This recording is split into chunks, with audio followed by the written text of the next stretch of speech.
Hey there and welcome to my weekly recap. It's November 3rd, so I'd like to say happy belated Halloween and happy belated All Saints Day. Happy belated birthday to my one little girl and happy future birthday to my other one.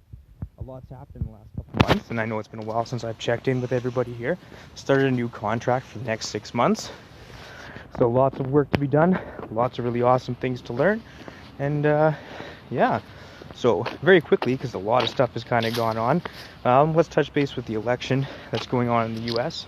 One thing I'd like to point out is, anybody that knows me knows that I find that transparency is really important, especially when it comes to politics and politicians. And normally I wouldn't care about things like WikiLeaks dropping a lot of content or information about particular people, because I think that, freedom of information is incredibly important. But what's going on in the avenue of WikiLeaks lately is kind of gone beyond that, something that's sort of borderline on the side of malicious and vengeful.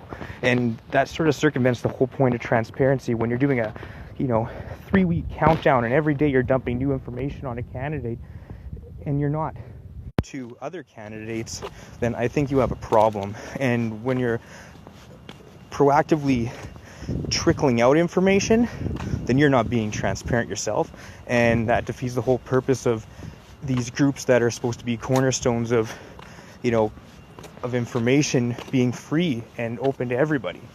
So moving on from there to our own political system, one recent thing that's been happening here in Saskatchewan is our primary political party, the Sask Party, is looking at changing some of our laws as far as crown corporations go, and they want to reduce, or actually rather increase, the percentages that private industry can invest in crown corporations. And last thing I heard was upwards to 49% is the law they want to do. They want to clarify what is defined as a private company and a crown corporation. Now, be very clear here, it doesn't matter if it's 2%, 5%, 15%, or 49% as they're proposing. Once you start allowing private entities to start heavily investing into public industries, then those public industries become beholden to those private groups. They be beholden to the shareholders of those private organizations, and decisions that they make are not going to be solely important on the backs of the Saskatchewan people, which should be the case when it comes to crown corporations. And that's something that I think people are losing sight of, especially in lieu of some recent information and allegations that our premier and the party itself is getting a lot of big business investments from other provinces. So, these are crown corporations specifically for Saskatchewan. If knowing the buying and selling that our parties have been doing, I wouldn't be surprised if you start seeing private companies and corporations from other provinces getting heavily investing in Saskatchewan's infrastructure. And, that's a very dangerous game to be playing. So we'll see how that plays out over in the long run. Let's see what else.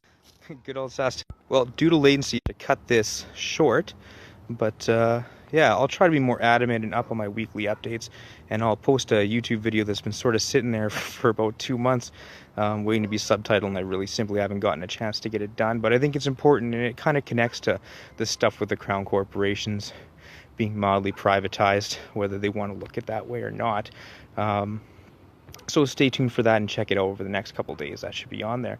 Anyway, thanks for tuning in. And like I said, I'm going to try to be more adamant with this stuff now that there's a little bit more normalcy to my life. And thanks for watching. Peace.